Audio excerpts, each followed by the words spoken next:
संभलपुर गांव में किसान अपनी पत्नी और 4 बच्चों के साथ रहता था। रामलाल खेतों में मेहनत करके अपने परिवार का पेट पालता था, लेकिन उसके चारों लड़के बहुत ही आलसी थे। बिना कुछ काम किए गांव में वो सब इधर उधर घूमते बेकार की जिंदगी जी रहे थे। एक दिन रामलाल ने अपनी पत्नी से कहा, अभी तो मैं खेतों में काम कर रहा हूँ, लेकिन मेरे बाद इन बच्चों का क्या होगा? इन्होंने तो कभी मेहनत भी नहीं करी, ये तो कभी खेत में भी नहीं आए। अरे धीरे धीरे ये भी काम सीख लेंगे, आप क्यों चिंता करते हैं? समय बीतता गया और रामलाल के लड़के काम करना तो दूर, सीखने की भी कोशिश नहीं करते। एक बार अचानक रामलाल की एक्सीडेंट हो जाती है। वह काफी दिनों तक बिस्तर से उठ नहीं पाता। अरे रामू की माँ, उन चारों को बुला कर लाओ, इस स्थिति में उनसे 4 बात कर लेता हूँ। रामलाल की पत्नी चारों बच्चों को बुलाकर लाती है। लगता है कि अब मैं ज्यादा दिन तक जिंदा नहीं रहूंगा। मेरे जाने के बाद आप सबका क्या होगा? तुम्हारी माँ की देखभाल कौन करेगा? मुझे यही चिंता खाए जा रही है। मैंने अपने जीवन में जो भी कुछ कमाया है वो खजाना अपने खेतों में चारों दिशाओं में नीचे दबा रखा है। मेरे बाद तुम उसमें से खजाना निकालकर आपस में बांट लेना, कहता है। यह बात सुनकर चारों भाई खुश हो गए। कुछ समय बाद रामलाल की मृत्यु हो गई। रामलाल की मृत्यु के कुछ दिनों बाद उसके बच्चे खेत में छिपाया हुआ खजाना निकालने के लिए ठान लेते हैं। खजाने की लालच में कभी न काम किया हुआ चारों ने सुबह से लेकर शाम तक सारा खेत खोद डाला, लेकिन उनको कोई खजाना नजर नहीं आता है। चारों भाई घर आकर अपनी माँ को कहते हैं, माँ, पिताजी ने हमसे झूठ क्यों बोला? उस खेत में हमें कोई खजाना नहीं मिला माँ, ये तो नाइंसाफी है ना। तुम्हारे पिताजी ने जीवन में यही घर और खेत ही कमाया है, लेकिन अब तुमने खेत खोद दी है तो उसमें बीज भी बो दो। इसके बाद भाइयों ने बीज बोए और माँ के कहे अनुसार समय समय पर पानी देते रहे। कुछ समय बाद फसल पककर तैयार हो गई, जिसको बेचकर भाइयों को अच्छा मुनाफा हुआ, जिसे लेकर वह अपनी माँ के पास पहुँचे। बच्चों, तुम्हारी मेहनत ही असली खजाना है। यही तुम्हारे पिताजी तुमको समझाना चाहते थे। हमें आलस को त्याग कर मेहनत करना चाहिए। मेहनत ही इंसान की असली दौलत है। बिलासपुर गांव के जंगल में पीलू और बबलू रहते थे। उनके बीच बहुत अच्छी समझदारी थी। दोनों हर सुख दुख में एक दूसरे का साथ देते थे। एक दिन पीलू अपने पति से कहती है, सुनिए जी, आज मंदिर चलते हैं। आपको वैसे भी टाइम नहीं मिलता है, आज मिला है तो हम मंदिर में दर्शन करके आएंगे। फिर मैं आपके लिए बढ़िया सी कॉफी बना दूंगी। ठीक है, अपने बाइक में चलेंगे, तुम तैयार हो जाओ। फिर दोनों पति पत्नी बाइक में सवार होकर मंदिर में दर्शन के लिए चले जाते हैं। थोड़ी देर बाद वे लोग मंदिर में बैठे गरीबों को प्रसाद देते हैं और लौटने लगते हैं।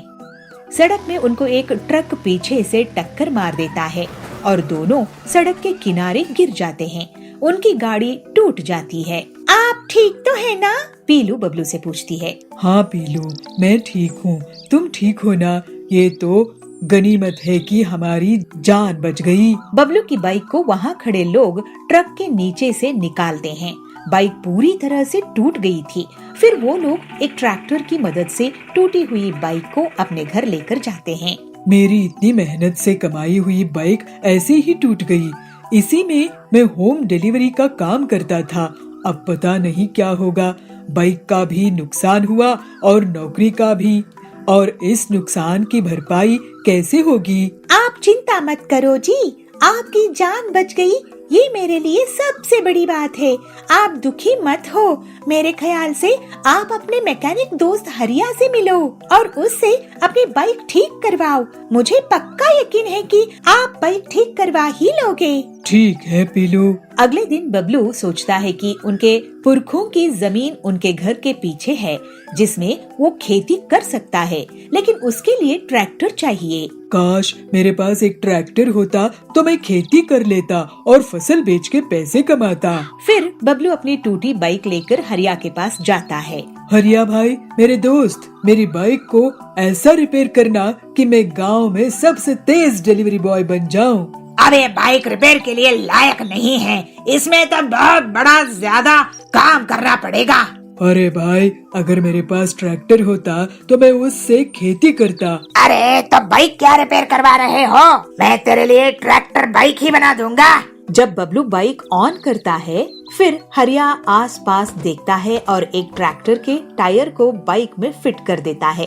साथ ही ट्रैक्टर के पीछे एक खुदाई का फावड़ा लगा देता है और इस तरह से बाइक एक जुगाड़ू ट्रैक्टर बन जाती है। ये देखकर बबलू बहुत हैरान हो जाता है। अरे इस बाइक को चालू करके देखो बबलू। जब बबलू बाइक ऑन करता है तो वो ट्रैक्टर की तरह शुरू होती है। उसको चलाने पर बबलू बहुत खुश होता है। वाह हरिया, तूने तो मेरी बाइक से खेती का रास्ता खोल दिया। फसल की पहली कमाई की पार्टी देना। फिर बबलू घर आता है। बबलू जी, आपकी बाइक तो ट्रैक्टर बन गई है, इससे तो बहुत अच्छी खेती होगी। पूरे गांव में बबलू के बाइक ट्रैक्टर को लोग आश्चर्य से देख रहे थे और बबलू खेती करने लगता है। पीलू उस खेत में बीज बोने लगती है और दोनों पति पत्नी अपनी फसल का बहुत अच्छे से ख्याल रखते हैं। पीलू, ये तुम्हारा साथ देने का कारण ही हो पाया है।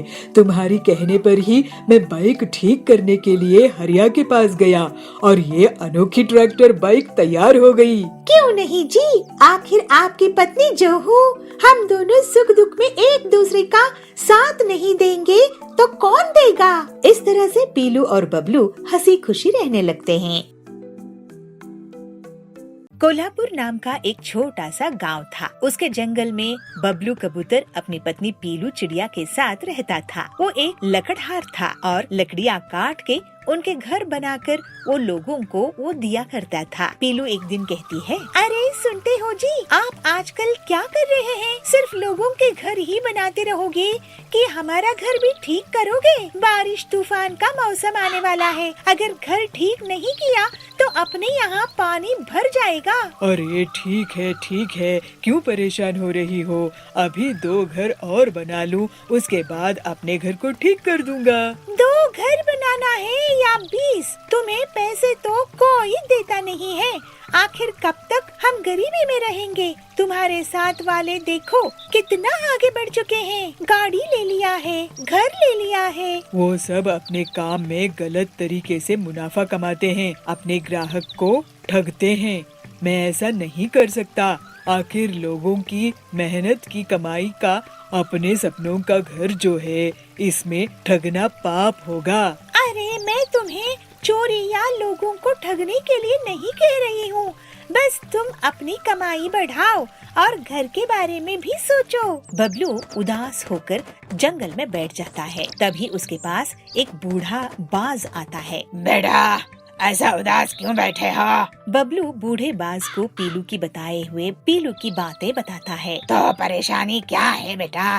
तुम तो बहुत होनहार लकड़हारे हो, लकड़ी काट लो और घर बना लो। मैं हरे पेड़ों को नहीं काटता हूँ बाज जी। तो लकड़हारे क्यों बने हो? कोई और काम कर लो। लकड़हारा होने का मतलब बेकार में पेड़ काटना नहीं होता है। मेरी ये खानदानी परंपरा है। मैं सिर्फ और सिर्फ सूखे पेड़ों को ही काटता हूँ, नहीं तो जंगल ही खाली हो जाएगा। अच्छा, उस तरफ सूखे पेड़ है, जाओ वहाँ। बबलू दूसरी तरफ देखता है। उतनी देर में वो बाज वहाँ से चला जाता है। फिर बबलू सूखे पेड़ों के पास जाता है और उन्हें काटता है। अरे इतने सूखे पेड़, मुझे विश्वास नहीं हो रहा है। फिर लकड़ियाँ काटकर बबलू अपने घर में उन्हें अपने ऑटो में लेकर जाता है और 2 हफ्ते में पूरा नया घर तैयार कर लेता है। ये देखकर पीलू बहुत हैरान हो जाती है। अरे ये तो बहुत सुंदर घर बनाए हो, लेकिन जी इस लकड़ी के घर में हम कैसे रहेंगे? क्या ये वाटरप्रूफ है या आग प्रूफ है? पीलू,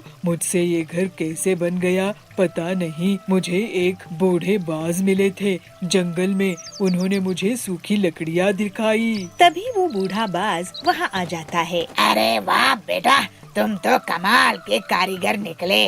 इतना बढ़िया घर, वो भी लकड़ियों का। लेकिन बात जी, पीलू का कहना सही है, आग पानी से कैसे बचाएंगे इसे? तभी वो बाज एक साधु बन जाता है। मैं जंगल का साधु हूँ। मैंने तुम्हें पेड़ को बचाते हुए देखा है बेटा।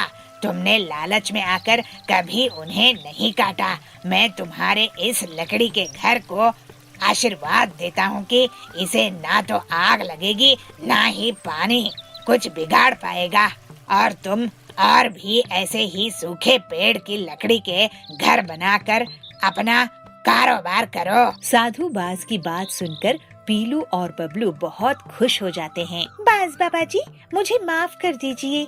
मैं अपने पति को भला बुरा बोल रही थी, लेकिन वो सिर्फ इनकी भलाई के लिए। आपके आशीर्वाद से अब हम अच्छे से रहेंगे। इसके बाद साधु के आशीर्वाद और अपनी मेहनत के दम पर बबलू और लकड़ी के घर का कारोबार करने लगा और मुनाफा कमाने लगा। अब वो और पीलू हंसी खुशी रहने लगे।